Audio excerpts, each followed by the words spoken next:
사도신경하심으로 우리의 시력을 함께 고백하겠습니다.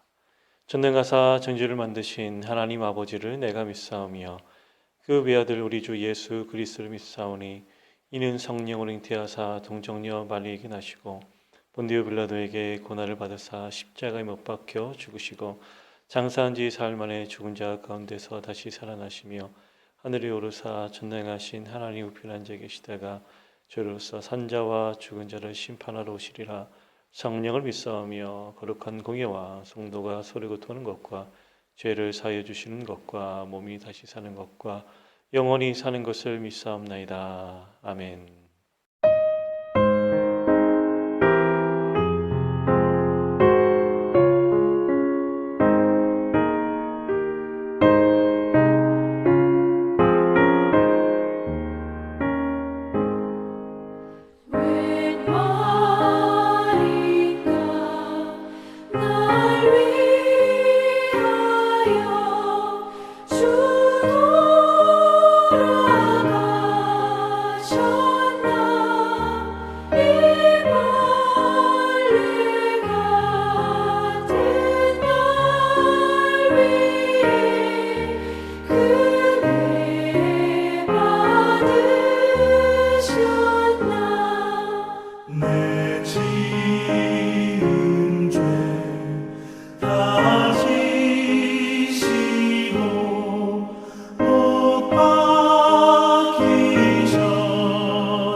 오늘 우리에게 주시는 하나님 말씀은 출애굽기 3장 11절 말씀입니다. 함께 합독하겠습니다. 모세가 하나님께 아뢰되 내가 누구이기에 바로에게 가며 이스라엘 자손을 애굽에서 인도하여 내리이까. 아멘. 모세는 이집트의 왕자로 젊은 시절을 아주 화려하게 보냈습니다. 자신감이 아주 넘쳤겠죠. 그래서 그는 그 젊은 혈기로 유대인을 괴롭혔던 이집트 병사를 죽였습니다. 왜 모세는 왕자의 신분으로 이집트 군인을 죽였을까요? 성경은 자세히 이야기하진 않지만 아마 모세는 자신이 유대인이라는 것을 아마 알고 있었을 것이고, 그리고 자신들의 동포인 유대인들에게 자신이 희망이 될 수 있을 것 같다는 그런 막연한 기대감을 갖고서 그런 행동을 했던 것 같습니다. 그리고 그 사건 이후로 유대인끼리 싸우는 장면을 보고 말리자 그 유대인이 모세에게 이런 말을 합니다. 어떤 이야기를 합니까? 출애굽기 2장 14절 말씀에 이렇게 얘기합니다. 누가 너를 우리를 다스리는 자와 재판관으로 삼았느냐? 한껏 기대 부푼 마음으로 유대인들의 멋진 지도자가 될 줄 알았던 이 모세가 그런 이야기를 듣고 기겁하며 도망을 쳐버립니다. 유대인들의 리더가 될 줄 알았던 모세는 그렇게 미디안 땅으로 도망치게 되어버렸습니다. 자, 그런데 오늘 모세에게 하나님께서 나타나십니다. 그 긴 시간 동안 하나님께서 나타나시지 않으셨는데 갑자기 다 늙고 아무것도 없었던 모세에게 나타나 이렇게 말씀하십니다. 내 백성 이스라엘을 이끌어라. 애굽에서 인도하라는 미션을 받게 됩니다. 그때 모세의 반응이 어떠합니까? 11절 말씀, 오늘 본문 말씀인데 이렇게 얘기합니다. 모세가 하나님께 아뢰되 내가 누구이기에 바로에게 가며 이스라엘 자손을 인도하여 내리입니까? 그렇게 혈기가 가득했던 그 모세가 이제 이렇게 얘기합니다. 내가 누구이기에? 여러분, 이 말에 모세의 마음이 보이십니까? 그 안에 열등감이 있습니다. 그 안에 자존감이 폭발해서요. 이제는 나는 아무것도 할 수 없는 존재라고 자괴감이 느껴지는 것 같습니다. 현재 모세의 심정은 이렇을 것입니다. 내가 한창 잘 나갈 때, 왕자로서 있었을 때, 힘이 있었을 때, 젊었을 때 왜 그때 하나님께서 나타나지 아니하시고 왜 지금에서야 이런 사명을 주시는지 이해할 수 없다는 겁니다. 어쩌면 하나님에 대한 원망이 섞여 있는 걸지도 모르겠습니다. 여러분, 사람에게 타이밍이 참 중요하잖아요. 그 타이밍을 놓치면 어떤 일이든 성사되기 힘들 것입니다. 사랑이든 사업이든 어떤 일이든 그렇죠. 지금 모세는 그 타이밍이 늦었다고 얘기하는 거예요. 시간에 대한 아쉬움을 얘기하는 겁니다. 몇십 년 전에 나는 괜찮았는데 왜 지금 주님은 나타나시는가? 그런데 모세는 이 미디안 광야에서 생활하면서 자신의 모습을 솔직하게 본 것 같아요. 그렇게 혈기왕성했던 모세의 모습이 아니라 이제 다 발가벗겨져서 모세의 진면목을 발견했던 그런 시간인 것 같아요. 사실 누구나 마찬가지 아닙니까? 젊은 형기 시절에 정말 온 세계를, 온 세상을 씹어 먹을 만한 그런 포부와 자신감이 있습니다. 누구나 그렇죠. 근데 대부분 허세인 경우가 많이 있습니다. 모세도 그랬습니다. 왕자라는 신분으로 자신이 뭔가 이룰 줄 알았지만 사실 아무것도 없는 곳에서 나 자신을 바라볼 때 이렇게 고백할 수 없었던 겁니다. 내가 누구이기에? 여러분, 이것은 절망의 소리이긴 하지만 자아가 무너진 소리 같긴 하지만 사실 이것이 맞는 진리의 소리입니다.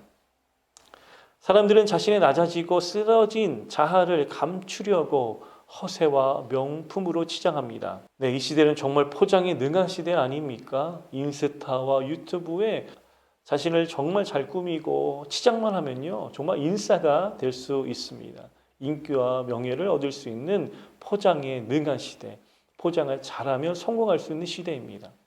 그런데 하나님께서는요, 그런 포장을 벗기세요. 그런 껍질을 벗겨내십니다. 뜯으십니다. 주님은 말씀하십니다. 솔직한 너의 모습을 봐야 한다고요. 여러분, 이 단계를 지나야지만 우리가 하나님 앞에 회복할 수 있습니다. 많은 사람들이 이 단계를요, 굉장히 어려워합니다. 낮아진 이 단계를 싫어합니다. 그냥 하나님 앞에 포장을 다 가득하고 서려고 합니다. 그런데 여러분, 하나님께서 그것을 용납하지 아니하십니다. 하나님은요, 이 낮아진 이 단계를 밟지 아니하면 이것은 거짓자라고 얘기합니다. 어떻게 거짓자가 내 앞에 설 수 있느냐고 질타하십니다. 주님은 우리의 포장하고 또 치장한 이 자아를 벗기시고 하나님 앞에 우리의 진면목을 드러내놓기를 원하십니다. 그때 주님께서 만들어 가시는 거예요. 주님께서 하나님의 사역에 우리를 동참시키는 겁니다. 네, 사실 뜨거운 열정, 부러운 시대이긴 합니다. 예전에는 정말 얼마나 뜨거웠습니까? 그리고 요즘 우리 코로나 때문에 많은 사람들이 어려워합니다. 도처에 젊은이들도 마찬가지고 많은 사람들이 뜨겁고 도전의식을 갖고 그렇게 사는 사람들 별로 없습니다. 그래서 그런지 저도 그렇게 뜨겁고 약간은 허세 있는 그런 장면들이 생각나고 합니다. 그러다 여러분, 그것이 한때의 멋진 모습이긴 하겠지만 하나님 앞에서는 그것을 다 내려놓고 우리를 돌아보며 우리를 성찰하며 내가 과연 어떤 존재인지 정직하게 하나님께서 우리를 돌아보길 원하십니다. 그것이 성숙이요, 그것이 성장의 기회일 수 있습니다. 사랑하는 여러분, 내가 약할 때 강함 되시는 주님을 바라보면서 오늘 내가 누구이기에 고백하는 이 모세의 자리에 여러분도 그 자리에 함께하기를, 그렇게 고백하시기를 주님의 이름으로 축복합니다. 기도하겠습니다. 열정이 불타올랐던 모습들도 아름답지만 사실 하나님 앞에 우리가 우리의 열정보다는 하나님 앞에 순종하고 낮아지는 그 장면이 더욱더 아름답고 멋지지 않겠습니까? 하나님, 이 코로나 시기에 지금 낮아지고 엎어지고 있지만 주님께서 우리를 세워주시고 이 시간에 주님께서 우리를 만지시고 일어나게 해주실 줄 믿습니다. 그러한 하나님의 역사에 바라보며 그 역사에 동참하는 우리가 되게 하여 주시옵소서. 감사하며 사랑이신 예수님의 이름으로 기도합니다. 아멘.